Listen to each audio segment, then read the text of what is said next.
रजस, तमस और सत्व, इन तीन गुणों की विशद चर्चा भगवान कृष्ण कर रहे हैं ताकि हम इनके पार जा सकें, गुणातीत अवस्था में पहुंच सकें। इस प्रवचन माला में किसी साधक ने ओशो से सवाल पूछा कि भगवान कृष्ण के अनुसार सात्विक गुण का फल ये है सुख, ज्ञान, वैराग्य। रजस गुण का फल है दुख, और तमस गुण का अज्ञान। जब कोई व्यक्ति जागरूकता की साधना करेगा, अपने गुण के प्रति साक्षी बनेगा, तो क्या ये फल बदल जाएंगे? ओशो ने कहा नहीं, फल तो नहीं बदलेंगे, लेकिन फल का जो भोक्ता है वह बदल जाएगा। फल तो तब भी वही रहेंगे जिस प्रकार के हमारे कर्म हैं, सात्विक, राजसिक, तामसिक, उनके जो फल होंगे सुख, दुख, अज्ञान, वो तो वैसे ही होंगे, उसमें परिवर्तन नहीं होगा। लेकिन जो भोक्ता है वह साक्षी बन गया। वो दूर से ऐसे देखेगा जैसे किसी और के जीवन में घट रही घटनाएं हैं। उसका तादात्म्य अपने तन मन से टूट गया, disidentified with his own body and mind. तो परिणाम तो तब भी वही होंगे। हमने नीम के बीज बोए हैं तो नीम का फल आएगा, आम के बीज बोए हैं तो आम का फल आएगा। लेकिन अगर हम साक्षी हो गए, जागरूक हो गए, ध्यानस्थ हो गए, हम कूटस्थ हो गए, तब उन फलों को हम बड़ी सहजता से स्वीकार कर लेंगे। इसको ऐसा समझें, चाहे कोई जागरूक हो, चाहे बिल्कुल मूर्छित ढंग से जीवन जीता हो, चाहे ध्यानपूर्ण हो, चाहे बिल्कुल गैर ध्यानपूर्ण हो, मृत्यु दोनों की होगी, बीमारी दोनों को आएंगी। लेकिन संत की मृत्यु बड़ी शांति वाली होगी। बाहर से घटना तो वैसे ही होगी, बीमारी होगी या दुर्घटना होगी या कुछ होगा, लेकिन भीतर भीतर वह शांत होगा। वो ऐसे देखेगा मृत्यु को जैसे कि किसी और को घट रही है। और जो संत नहीं है उसकी मृत्यु बड़ी पीड़ादायी, तकलीफदायी होगी, क्योंकि उसने स्वयं को शरीर ही समझा है। एक उदाहरण से समझें, समझो किसी आदमी को कोई मादक द्रव्य लेके नशा करके ये वहम हो जाए कि जो कपड़े पहने हूं मैं यही मैं हूं, और फिर कोई उसके कपड़े छीने तो उसको ऐसा लगेगा कि मैं मरा। कपड़े छीनने पर ऐसा लगेगा। लेकिन जो व्यक्ति सजग है, जिसे पता है कि ये वस्त्र मैं नहीं हूं, मैं तो कोई और हूं वस्त्र के भीतर छुपा हुआ, उसके भी वस्त्र छिनेंगे, लेकिन वह शांत रहेगा, स्वीकार भाव में रहेगा।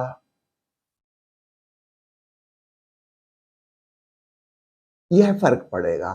तो फल में फर्क नहीं पड़ेगा। संत के भी कपड़े छिनेंगे, असंत के भी कपड़े छिनेंगे। सब प्रकार की चीजें वैसी होंगी जैसी कि नियम के अनुसार होनी थी। लेकिन फर्क कहां पड़ेगा? वो जो भोगता है, अब वह भोगता नहीं है संत के भीतर, वह साक्षी हो गया। तो अंतर वहां हो जाएगा। सत्व का फल तब भी सुख, ज्ञान और वैराग्य ही होगा। राजसी व्यक्ति का परिणाम तब भी दुखदाई होगा, और तामसी व्यक्ति का परिणाम तब भी अज्ञान वाला होगा। लेकिन अब भीतर भीतर से चीजें बदल गई। उसने जान लिया कि फल जैसे मिल रहे हैं मैं वह नहीं हूं, मैं तो कोई और हुई हूं। इसी संदर्भ में यह भी समझना उपयोगी होगा। बहुत से लोग मेरे पास आते हैं, मैं जगह जगह जाता हूं सत्संग लेने, ध्यान शिविर लेने, हजारों लोगों से मुलाकात होती है। उनके प्रश्न से स्पष्ट हो जाता है कि वो किस प्रकार के हैं। सात्विक व्यक्ति का प्रश्न ऐसा होता है कि वह कुछ समझना चाहता है, उसकी उत्सुकता ज्ञान में है। वह ऑलरेडी एक प्रसन्नचित्त व्यक्ति है, सुखी कैटेगरी में है। और वह कुछ समझना चाहता है, कुछ जानना चाहता है, ज्ञान में उसका रस है, एक सहज वैराग्य उसके आसपास ऑलरेडी नजर आता है, उसके प्रश्न में भी समझ में आ जाता है। जानने में उसकी रुचि है, वह और ज्यादा चैतन्य होके स्वयं को, जीवन के नियमों को पहचानना चाहता है। उसका प्रश्न अलग ढंग का होता है। केवल उसी प्रकार के लोगों के साथ मेरी मैचिंग बैठती है। उनकी गिनती थोड़ी होती है, ज्यादा लोग वैसे नहीं होते। अधिकांश लोग राजस प्रवृत्ति के आते हैं, उनके साथ मेरी मैचिंग नहीं बैठती। उनके प्रश्न से ही पता चल जाता है। वो बहुत कर्मठ किस्म के लोग हैं, बड़ी बड़ी उनकी महत्वाकांक्षाएं हैं, ये पाना चाहते हैं, वो पाना चाहते हैं, फिर वही चीज वो अध्यात्म में लागू कर देते हैं। अब उनको निर्वाण चाहिए, मोक्ष चाहिए, मरने के बाद आवागमन से मुक्ति चाहिए। कोई व्यक्ति उनकी जिम्मेवारी ले ले कि हम तुम्हारी आत्मा की संभाल करेंगे, और उनकी महत्वाकांक्षाएं बड़ी बड़ी। वो पहले दुनिया में कह रहे थे कि मुझे करोड़पति और अरबपति बनना है, अब वो कह रहे हैं कि बस पुण्य कमाना है। यहां तक कि वो दान करने को भी राजी हैं, अगर इसके बदले में पुण्य हासिल हो जाए, स्वर्ग के अधिकारी हो जाएं। पहले उन्हें प्रधानमंत्री राष्ट्रपति से बात करनी थी, अब उनको देवी देवताओं से संपर्क साधना है। ये है वही महत्वाकांक्षी आदमी, जो भी पावरफुल है उससे उनको कनेक्ट होना है। पहले वो किसी नेता की चमचागिरी करते थे, किसी बड़े सरकारी अफसर की चमचागिरी करते थे, अब वो देवी देवताओं को प्रसन्न करना चाहते हैं, उनसे कुछ काम लेना है। ये वही राजसी आदमी है। आया तो वो ध्यान करने, सबसे पहले वो पूछेगा कि ध्यान से क्या मिलेगा। बेनिफिट्स ऑफ मेडिटेशन गिना दीजिए। मुझे खूब हंसी आती है मन ही मन, ऊपर से तो मैं नहीं हंस सकता, और उनसे कह देता हूं कि कोई लाभ नहीं है। बस वो लौट जाते हैं, फिर नहीं आते दोबारा कभी। वो आए थे लाभ के लिए, कि दुनिया के लाभ तो वो कमा ही रहे हैं, अब कुछ और दूसरे लाभ भी मिल जाएं। जहां उनको बता दो कोई लाभ नहीं है, कहते फिर क्यों व्यर्थ समय गंवाए। हम कहते ठीक, मत गंवाओ, कोई जरूरत नहीं है। वो लौट जाते हैं, फिर कभी नहीं आते। उनको लाभ चाहिए, लोभ की बातें चाहिए, बड़ी बड़ी बातें, ऊंचे ऊंचे महत्वाकांक्षाएं कि तुम ये बन जाओगे, तुम वो बन जाओगे, तुमको परम पद हासिल हो जाएगा। ये आदमी पद में उत्सुक था, उससे कह दो कि राम रतन धन मिल जाएगा, एकदम प्रसन्न। वो धन की भाषा समझता है, राम रतन धन भी पा ले, बाहर की दुनिया में धन पा ही लिया, भीतर भी छोड़ेंगे नहीं। इसकी भाषा ही लोभ की, महत्वाकांक्षा की, एम्बिशन की है। उसके साथ मैचिंग नहीं बैठेगी। तामसी व्यक्ति जो आता है, उसके प्रश्न बिल्कुल अलग प्रकार के होते हैं। कहता बस गुरुजी दर्शन करने आए हैं, सिर पे हाथ रख दीजिए, आपका आशीर्वाद मिल जाए, मेरा ये काम हो जाए। ये सज्जन बिल्कुल तामसी हैं, आलसी हैं, खुद भी काम करना नहीं चाहते, बस सिर पे हाथ रख दो उनके और उनकी डिग्री हासिल हो जाए। ये पढ़ाई नहीं करना चाहते, मगर डिग्री प्राप्त करना चाहते हैं। वासनाएं पूरी वैसी हैं जैसी राजसी व्यक्ति की होती हैं, मगर अपनी मेहनत से नहीं। कोई शॉर्टकट खोज रहे हैं, पूछते हैं कोई मंत्र है क्या जिससे ऐसी सिद्धि हो जाए, वैसी सिद्धि हो जाए। ये बिना कुछ किए बहुत कुछ पाना चाहते हैं। कामनाओं में कोई कमी नहीं है, कर्म करने की इच्छा नहीं है, पड़े पड़े सब मिल जाए। ऐसे ही लोगों ने सोचा होगा कि स्वर्ग में कल्प वृक्ष होता है, कुछ करने की जरूरत नहीं, बैठे रहो बस सोचो और हो जाएगा। इनकी बड़ी भीड़ गुरुओं के आसपास इकट्ठी हो जाती है। गुरुजी मेरा इलाज कर दें, बीमारी ठीक कर दें, गुरुजी पढ़ाई करवा के पास करवा दें, गुरुजी शादी करवा दें, गुरुजी की कृपा से बच्चे हो जाएं, गुरुजी की कृपा से लड़की की शादी हो जाए, लड़का विदेश जाना चाहता है, आशीर्वाद दे दीजिए। मैं कहता हूं मेरे पैर मत छूना, दूर रहो। फिर वो दोबारा कभी नहीं आते। वो जिस उद्देश्य से आए थे उसका अध्यात्म से कुछ लेना देना नहीं। वो तामसी वृत्ति के हैं, बिना कर्म किए फल पाना चाहते हैं। राजसी व्यक्ति कम से कम कर्म करने तैयार है। वो कहता है आप बताइए क्या करना होगा, मैं करने तैयार हूं, फल तो पाके ही रहना है। तामसी व्यक्ति कर्म भी नहीं करना चाहता, सिर्फ फल पाना चाहता है। मंदिरों में, मस्जिदों में, चर्चों, गुरुद्वारों में इस प्रकार के लोगों की भीड़ मिल जाएगी। कोई स्टूडेंट वो जा रहा है मंदिर, नारियल फोड़ रहा है, सिंदूर लगा रहा है हनुमान जी को, परीक्षा में पास हो जाए, मान लो नहीं हुआ, फिर ये देवी देवता बदल देगा, हनुमान जी काम नहीं आए, अगले साल किसी और देवी देवता को देखेंगे। क्या फायदा इनकी पूजा करने से, परीक्षा में पास ही नहीं हो पाए। ये चाहता है कि बिना पढ़ाई किए पास हो जाए, हर चीज में शॉर्टकट खोज रहा है, तामसी है। राजसी व्यक्ति साधना करने में बहुत उत्सुक होता है, बिना समझे बूझे वो कहता आप बताइए क्या करना है, कुछ भी करने तैयार है, कठिन से कठिन काम करने तैयार है। उसके पास खूब कर्मठता की शक्ति है, पागलपन है करने का, कुछ भी करने में उसको लगा दो। सिखाओ धर्म की रक्षा करनी है, वो निकाल लेगा तलवार और लड़ने मरने तैयार हो जाएगा।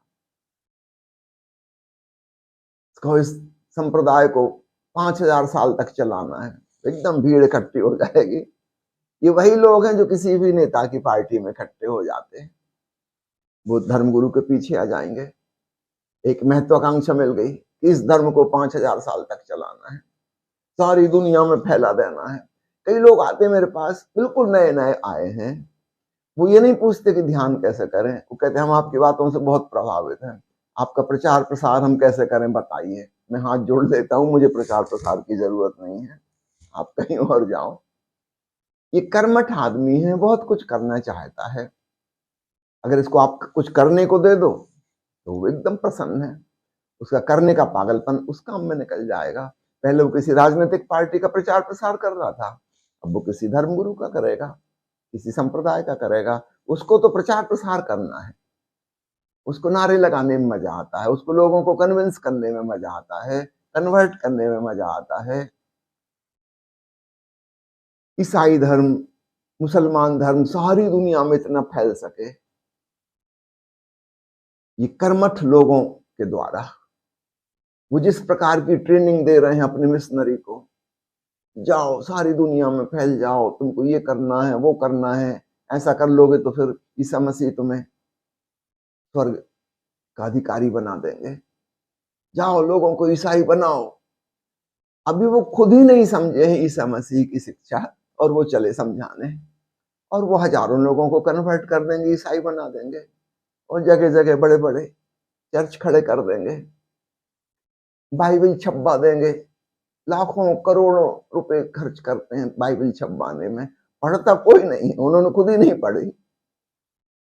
मगर कुछ करना है, करने का पागलपन है, एक विक्षिप्तता है, शांत बैठ नहीं सकते। तो चलो चर्च बनवा दें, गुरुद्वारा बनवा दें, कुछ करें। ये कर्मठ लोग हैं, कुछ ना कुछ करेंगे, खुद अशांत हैं, बेचैन हैं, और दूसरों को भी अशांति और बेचैनी में डाल देंगे। तो बड़ी भीड़ राजसी लोगों की है, तामसी लोगों की है। पुरुषों की तुलना में महिलाएं ज्यादा तामसी होती हैं, तुलनात्मक कह रहा हूं, कुछ अपवाद हो सकती हैं, लेकिन अधिकांशतः महिलाएं ज्यादा तामसी होती हैं। और इसलिए आप देखेंगे मंदिरों में, गुरुद्वारों में महिलाएं खूब मिलेंगी। इनको कर्म करने का पागलपन उतना नहीं है, मगर पाना वही सब कुछ है, बिना किए पाना है। कोई इनको आश्वासन दे दे, बिल्कुल चिंता ना करो ऐसा हो जाएगा, बस खुश। कोई कह दे कि हमने हाथ पकड़ लिया, बस अब तो भाव सागर पार करा देंगे, खुश। इनको खुद तैरना नहीं सीखना, कोई इनको पार करा दे। अधिकांश धर्म महिलाओं की वजह से चलते हैं, ये बड़ी रूढ़िवादी परंपरावादी, जो होता आया है उसी को ढोने वाली, उसी को अपनी अगली पीढ़ी पे लाद देंगी, बच्चों को सिखा देंगी। सारे धर्मों की परंपराएं महिलाओं के कारण ज्यादा चलते हैं, क्योंकि बच्चों का पालन पोषण वो करेंगे और जो वो समझती हैं ठीक वो अपने बच्चों को सिखा देंगी। नई पीढ़ी तैयार हो जाएगी फिर तथाकथित झूठे धार्मिकों की, आस्तिकों की, और पीढ़ी दर पीढ़ी ऐसा चलता चला आ रहा है। बुद्ध की बात, महावीर की बात फैलना बहुत मुश्किल है। और याद रखना, अगर किसी ने फैलाई तो वो बुद्ध जैसा, महावीर जैसा नहीं होगा, वो फिर कर्मठ व्यक्ति होगा। बुद्ध की बात सारे एशिया में फैल गई। याद रखना, वो उन लोगों ने फैलाई जिनकी बुद्ध से कोई मैचिंग नहीं थी, वे लोग फैलाते हैं। चाहे वो सम्राट अशोक हो, चाहे वो चीन के सम्राट हो, चाहे वो जापान के सम्राट हो। सम्राट तो सम्राट, राज से वृत्ति के। एक बार उनको लग गया कि ये ठीक है, बस फिर तो वो सबको कन्वर्ट करके रहेंगे। वो प्रजा के बेचारे को माननी ही पड़ेगी। प्रजा को कहाँ स्वतंत्रता। राजा ने कहा ये धर्म ठीक है, यस सर यही धर्म ठीक है।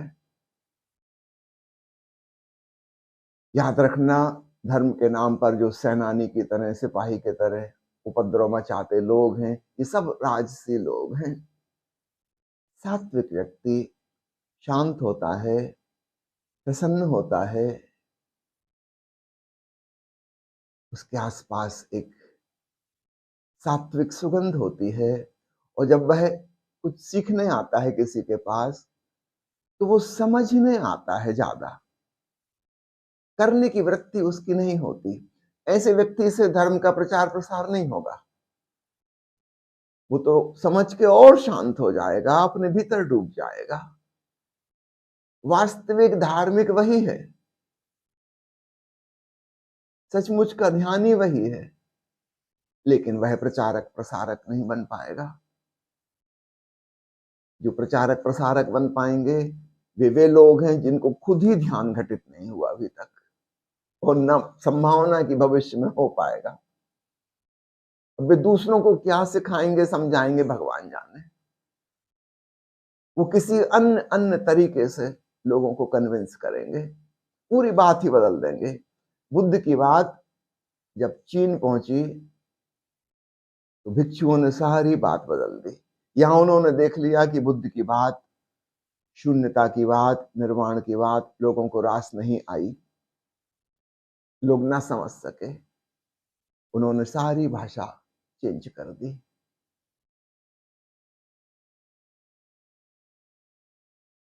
बुद्ध की शाकाहारी वाली बात लोगों को पसंद नहीं आई। वो बद्ध भिक्षु जो बाहर गए थे वे सब मांसाहारी हो गए। उन्होंने बात ही बदल दी, उन्होंने तर्क खोज लिए, क्योंकि एक मांसाहारी सोसाइटी में उनको एडजस्ट होना है।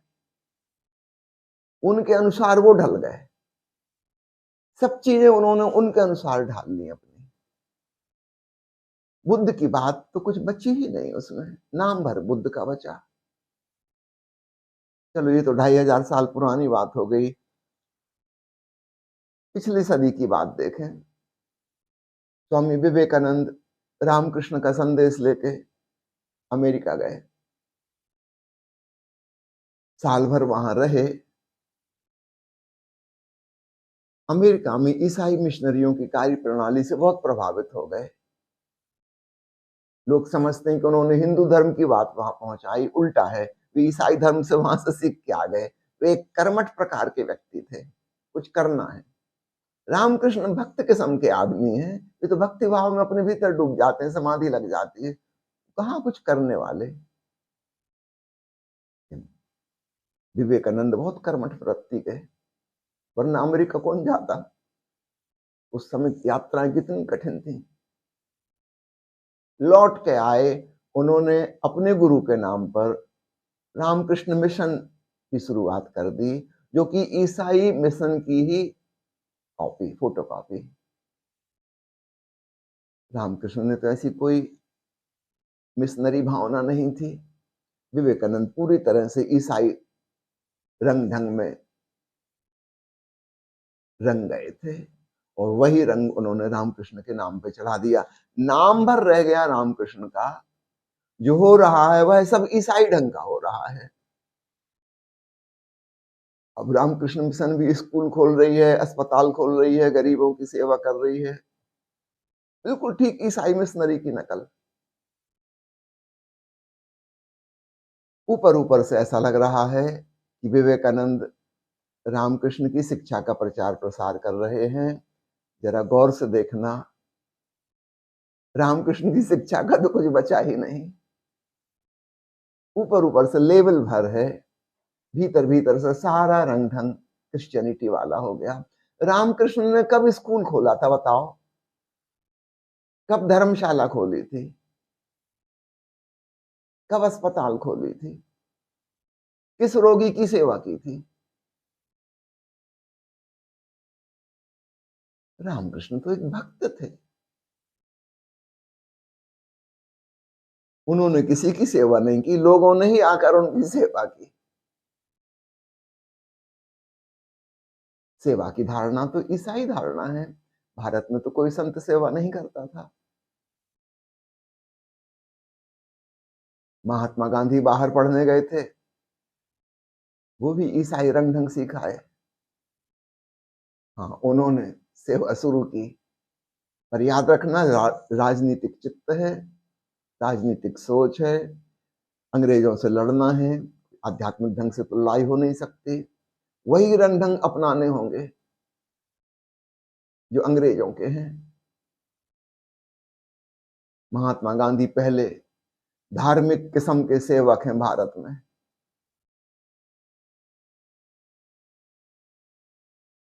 कह रहे हैं गीता मेरी माता है,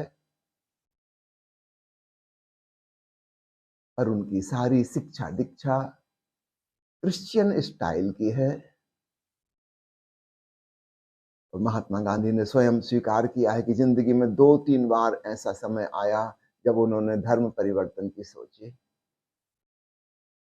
जब वो कहते हैं गीता मेरी माता है, ये भी पॉलिटिक्स है, हिंदुओं को खुश करना है इसलिए।